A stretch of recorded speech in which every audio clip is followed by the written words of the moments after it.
My husband, 28 male, who I will call Jack, and I, 27F, have been together for 4 years. We have 2 young children and I am pregnant again. I have been pregnant for what feels like most of our relationship. I got pregnant 4 months into our relationship. We got married a month before our daughter's first birthday and ended up with a honeymoon baby.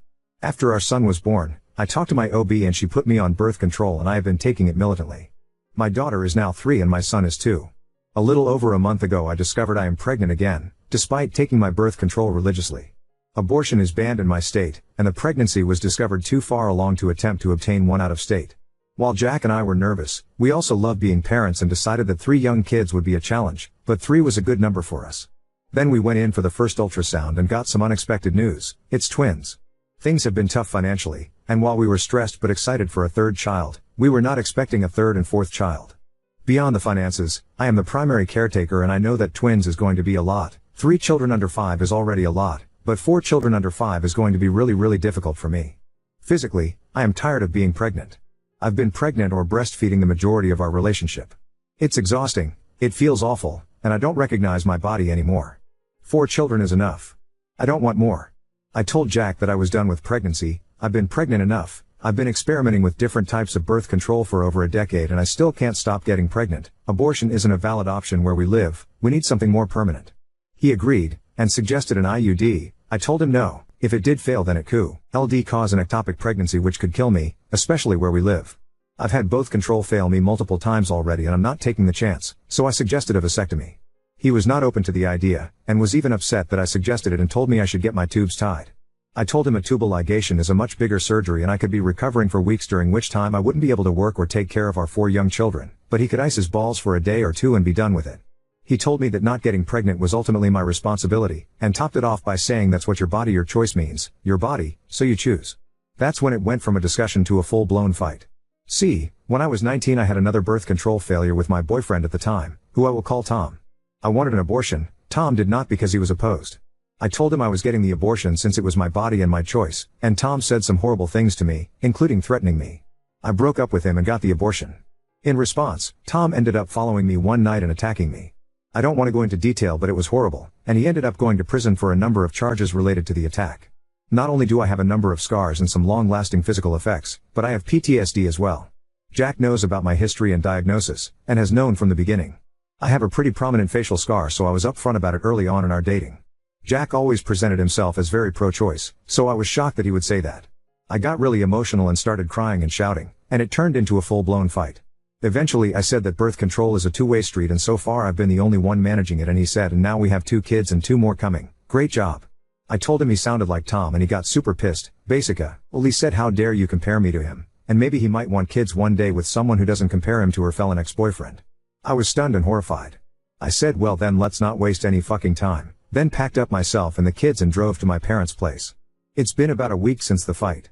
I've spoken with Jack a few times and he has since apologized and said he was out of line and was speaking from a place of anxiety after finding out about the twins, but also that I said things that were out of line and it was wrong of me to insist he undergo a medical procedure.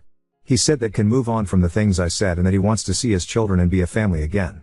I told him no, that I didn't want to move on from the things he said to me. I can't just get over that and I think we need space apart.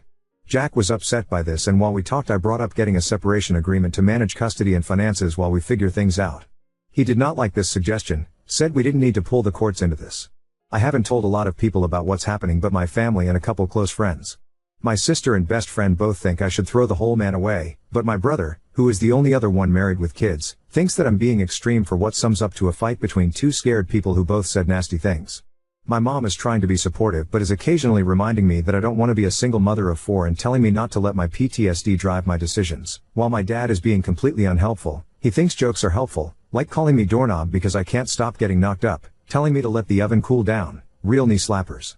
I don't know what to do. My kids are happy to be at grandma and grandpa's house but they miss their daddy. I'm 4 months pregnant and already uncomfortable as hell. I wish I could go back to being a happy little family but I'm so hung up on the things he said in that fight. Am I destroying my family over one bad night? Am I being unreasonable for asking my husband to get a vasectomy? Edit, I've noticed a lot of people recommending condoms. I have gotten pregnant with condoms twice. Our second child and my first pregnancy were both conceived using condoms properly, correct fit, put on correctly, single use, not expired, no breaks, etc. I do not trust condoms enough to not fail a 3rd time. I know the failure rate is supposedly small, but it's not personally small enough for me. Edit to the edit. By the first pregnancy I mean the pregnancy with Tom. With Jack I was on the patch when I got pregnant with our daughter, condoms with our son, and the pill with the twins. So far I haven't ever suspected that Jack has tampered with our birth control and always presumed that I'm a fertile myrtle. I recognize the comments and just want people to know I'm seeing the suggestion. I'm not dismissing it, but the thought of it is deeply upsetting and has provoked a lot of anxiety. I just wanted to make it clear that if the suggestion is only based on the condoms, that the condom pregnancies were with two different partners. While I know I always used condoms properly with Tom, I do believe that Tom could have been fully capable of sabotaging the condoms. Update 1. It seemed like the majority of people said I was NTA, but I did get a lot of UTAs telling me I was trying to force him to get a medical procedure and telling me to get one instead. Besides already addressing my reasonings why I made my request in the original post, which I want you to read with real per my last email energy, I in no way am forcing /him to have a medical procedure, but I am saying that I do not want to be with a partner who is not willing to be snipped. This is an issue of compatibility. The number of children you want, the methods of birth control you're willing to use, those are issues of compatibility and a reason relationships end all the time. If he doesn't want to be sterilized, that's fine, but then that means that we're not compatible anymore, since it means he wants more children and I don't. Beyond that, there were some UTA comments and some DMs that were just nasty, calling me a murderer and saying my body is a cemetery. Sadly enough, I expected those types of comments, because I know there are a lot of Toms out in the world.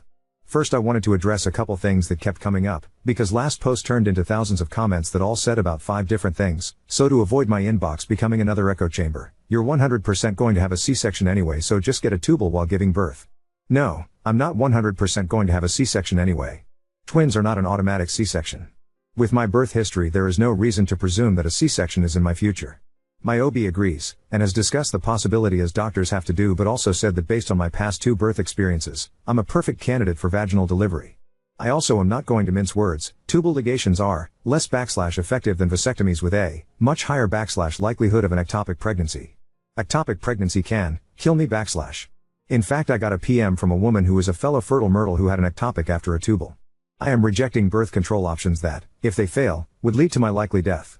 I don't want to be pregnant again, but I also don't want to die and leave my children motherless, and in no way should anyone assume that traveling to another state to obtain an emergency abortion will continue to be an option in the future. We live in scary times, and Gilead is a real possibility. The comments seem to have the vibe that people think that ligations are magically more effective than vasectomies, and vasectomies are more of a whisper of sterility than an actual sterilization method, so for those in the back, vasectomies are more effective than tubal ligations, full stop. So I really need y'all to shut up about it. Go to another state and obtain an abortion anyway. I appreciate the personal offers to help I received in DMs deeply, but no.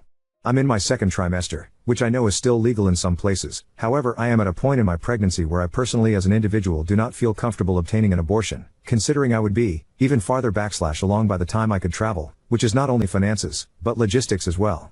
I am 16 weeks pregnant now. These babies aren't just clusters of cells to me anymore, and I'm not going to expand on that since it's not up for debate. Why not adoption? With love and respect to everyone who has gone through adoption in all its aspects, adoption is absolutely not for me. This is a thought process I already went through 8 years ago, and now that I'm a mother and not a scared teenager, I know it's even less for me. I personally could not go through with it and come out the other side intact. Going through a full pregnancy, having my babies, and then being separated from them would break me. Leave him and give him full custody of the twins, no. Because going through a full pregnancy, having my babies, and then being separated from them would break me. Jesus, some of y'all just have a sexless marriage. No. I love banging my husband, obviously lol. I don't want to be in a sexless marriage, and anyone who has been to an abstinence-only high school knows that abstinence is not the way lol. There were a lot of comments assuming I would be perfectly fine with holding sex from my husband and having not dead bedroom, and I wouldn't. I have a sex drive. I'm going to want to bang my husband. Wanting to have sex with your spouse is normal / what you would do about birth control if you divorced and dated in the future. I'm not thinking of dating anyone else right now, because I'm thinking more about saving my actual marriage instead of an imaginary relationship. And if theoretically I did, I would probably seek out a partner who was snipped or was ready to be honestly, or a woman. I'm bisexual, so there's a very good chance that my future partner wouldn't have the right parts to knock me up anyway lol. Jack is sabotaging your birth control. I clarified my methods in the original post, as per my last email, but I did want to address this because it came up a lot. I don't have reason to believe that Jack sabotaged my birth control. A number of other fertile myrtles showed up and brought up they or their family members repeated pregnancies in the face of birth control, including tubals. Accusing my husband of reproductive coercion for no reason other than I keep getting pregnant is a big leap and a weighty accusation. I am not the only fertile myrtle out there. There's a reason there's a whole term for it.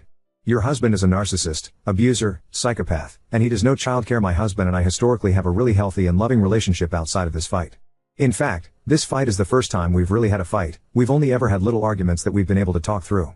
He's an active father. The reason that I do the majority of childcare is due to circumstance between maternity leaves, our job schedules, and the fact that I breastfed my babies. Someone also presumed I'm the breadwinner, which isn't quite true. Jack makes more than me, but we do not have deeply significant differences in our incomes. When he is home, he does his fair share of cleaning and cooking, arguably more than me at times, and parenting. That being said, the things he said in the heat of the moment were deeply concerning, and we're addressing that together.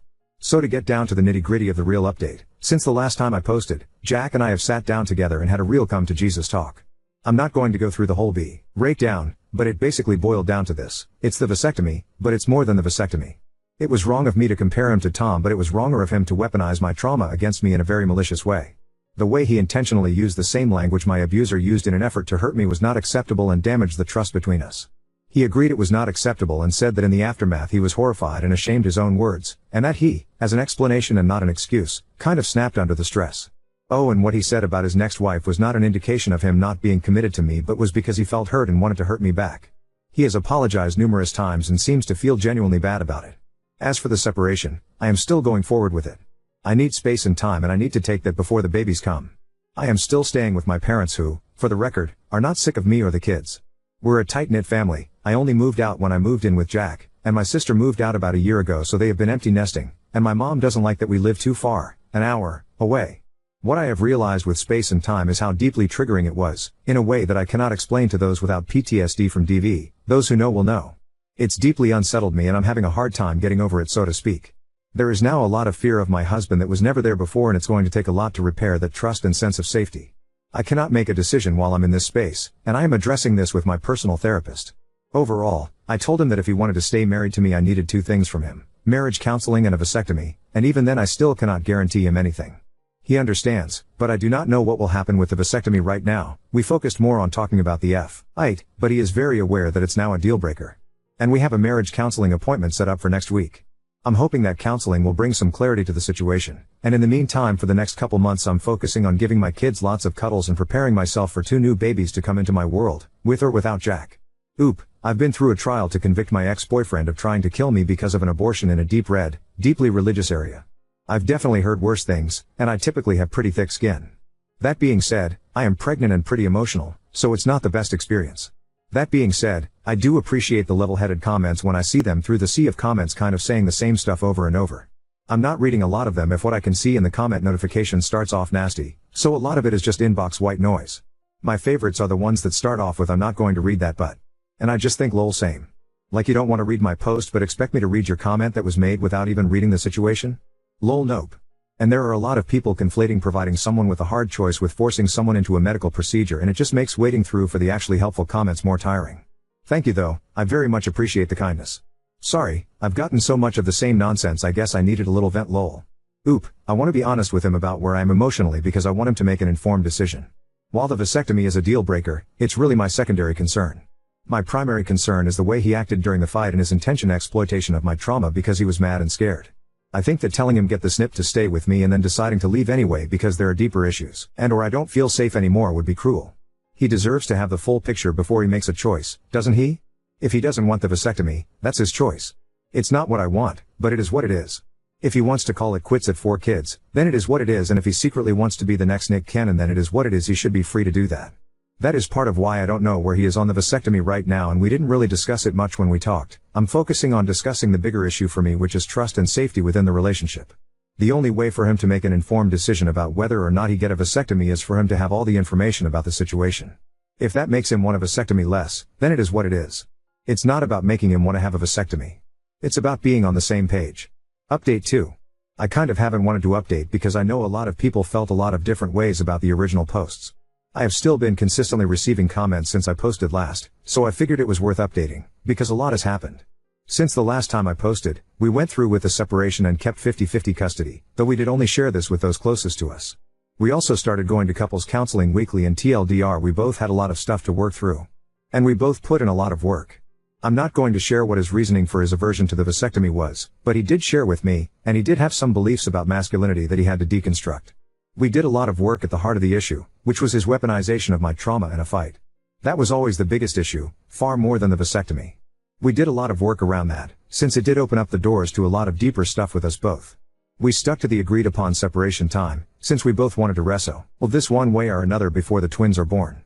While we did the work with our therapist, we did not talk about the vasectomy during this time outside of structured discussions in therapy, and our therapist believed with our situation it was best that Jack's choice to snip or not be a non-discussion so we could focus on the real deeper issues at hand. It did help focus discussions to be more productive, but it did mean I've been in the dark about it. There's been a lot of soul searching, a lot of come to Jesus discussions between Jack and me. There were things he said in therapy and in conversation that lead me to believe he is deeply regretful of his words, understands the gravity of them, and is doing the work to never do it again. He hasn't once said anything that reinforced those ideas or implied he truly believed what he said. I've been open to and listening to his words, while also being aware it could be lip service. The agreed upon separation is at an end. We had our final therapy appointment within the separation period recently, and some things have happened during this time with our families that have provided a lot of complications and some clarity. Jack went through with the vasectomy. He iced his balls for a day and was fine. No, I did not force him, it was his own decision. And no, I did not end the separation immediately after he did, and yes, he knew that was the case that when he did. We still did the work. He is not castrated, he is not emasculated, he is the same man he was before, just shooting blanks, and he did not develop some rare disorder from it.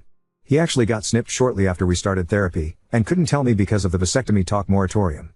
He did not get snipped to have sexual access to me, he didn't, and I'm still freaking pregnant anyway. He did not do it to save the marriage, and we still did the work and are doing the work. We are going to continue therapy together and in the process of reunifying. So we are still together, my husband is snipped, but now we have some really difficult decisions to make about the viability of living in this state and raising our children here.